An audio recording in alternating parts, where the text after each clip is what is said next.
Est-ce que tu connais le dilemme du crocodile? Eh bien, imagine-toi en train de marcher dans la savane accompagné de ton enfant. Ou d'un petit cousin, ça sera peut-être plus simple à imaginer. Imagine alors que cet enfant, ou ce petit cousin, trébuche et tombe dans une rivière. Tout stressé, la première chose que tu vas faire, c'est de plonger pour le récupérer. Sauf que là, d'un coup, un crocodile apparaît en remontant sa tête hors de l'eau. Il relève l'enfant en évitant qu'il se noie et il se met à te parler. Il explique qu'il est affamé et que sa famille aussi, elle est affamée. Donc, il ramènerait bien de la viande chez lui pour nourrir tout le monde. Sauf que ce crocodile, c'est un bon gars. Donc, il veut pas non plus te brusquer. Alors, il te propose une condition. Et il dit, j'ai deux choix. Te ramener l'enfant et tu seras heureux, mais moi moins.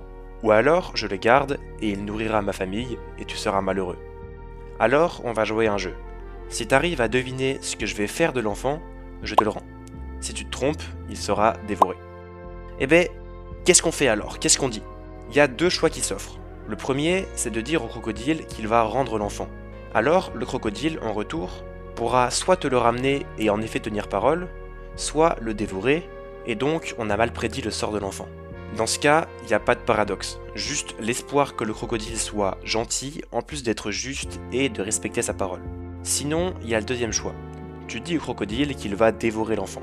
S'il le fait pas et qu'il te le rend, eh bah, il tient pas parole, et ça lui va pas. Il aurait dû le dévorer, car on a mal prédit. Par contre, s'il décide de le dévorer, alors on avait visé juste, donc il devrait nous rendre l'enfant normalement. Sauf que cet enfant, il a déjà été mangé.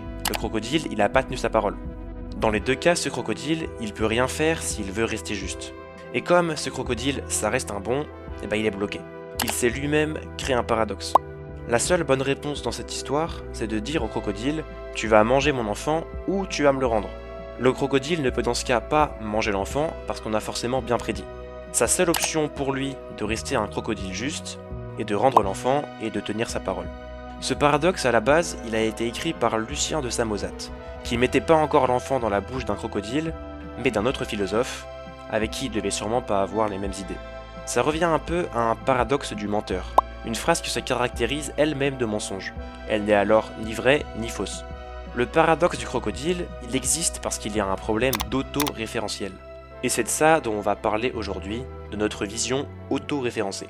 Pour tout, on voit les choses uniquement d'un seul point de vue, le nôtre. Et ça pose problème souvent, parce que souvent, il n'y a rien de logique. On va faire une petite expérience pour expliquer tout ça. Pour ça, on va avoir besoin de deux ronds. Le premier, supposons qu'il a un rayon fixé, disons à une valeur R. Le deuxième, il a un rayon 3 fois plus petit. La question maintenant, c'est combien de fois il faudrait faire tourner le petit rond autour du grand pour faire un tour complet? Eh ben, essayons. Là, du coup, j'ai un grand cercle de rayon 18 et un petit cercle de rayon 6.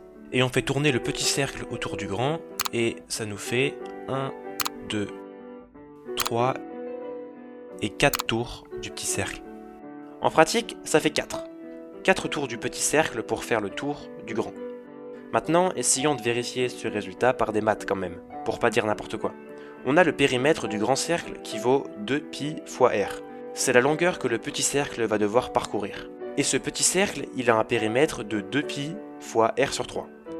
En gros, le périmètre du petit cercle, il est 3 fois plus petit que le périmètre du grand. Et là, il y a un problème.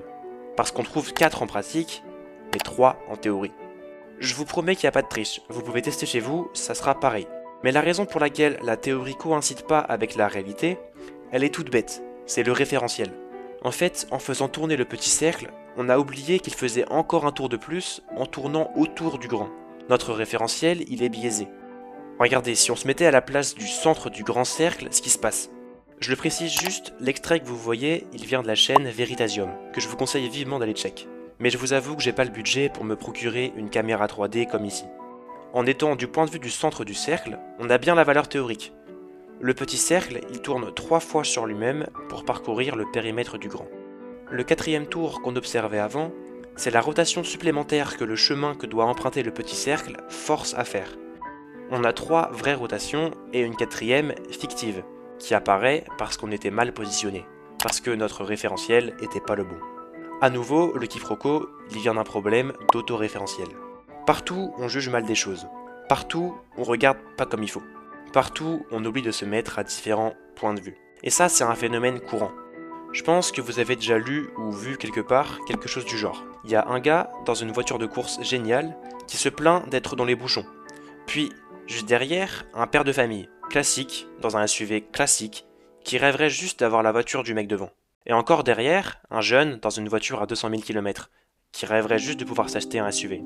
Puis encore un qui passe à vélo au bord de la route, qui rêverait juste de pouvoir se déplacer en voiture. Et encore à nouveau, sur le trottoir, un employé pressé, qui attend juste d'économiser assez pour s'acheter un vélo.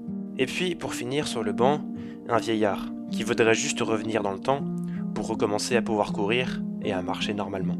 Enfin bref, chacun rêverait d'être à la place d'un autre. On veut tous telle ou telle chose, mais au fond, on oublie de prendre un peu de recul, de sortir de notre autoréférentiel, de prendre un point de vue différent avant de faire une décision ou juste de se plaindre.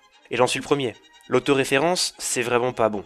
On croit avoir la seule réponse, le seul jugement, sauf que c'est tout le contraire. On est centré sur nous-mêmes, alors qu'au fond, il suffit de prendre un peu de hauteur pour se rendre compte à quel point on a tort.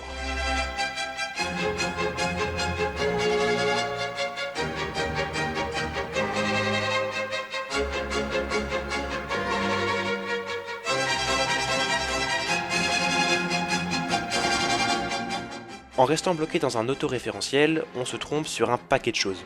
Mais bon, d'un autre côté, on n'a pas encore la possibilité de sortir de notre corps et de devenir spectateur ne serait-ce qu'un instant. Alors, pour pouvoir au moins élargir au maximum notre autoréférentiel, faudrait prendre le temps de se poser quelques fois. Le temps de laisser faire au crocodile sa décision. Le temps de se demander si le cercle tourne bien comme on veut qu'il tourne. Le temps de savoir si à côté de nous, on voit les choses de la même manière. Le temps de prendre le recul pour éviter un dur égocentrisme. Le temps de prendre le recul pour se décentrer d'un pur égoïsme.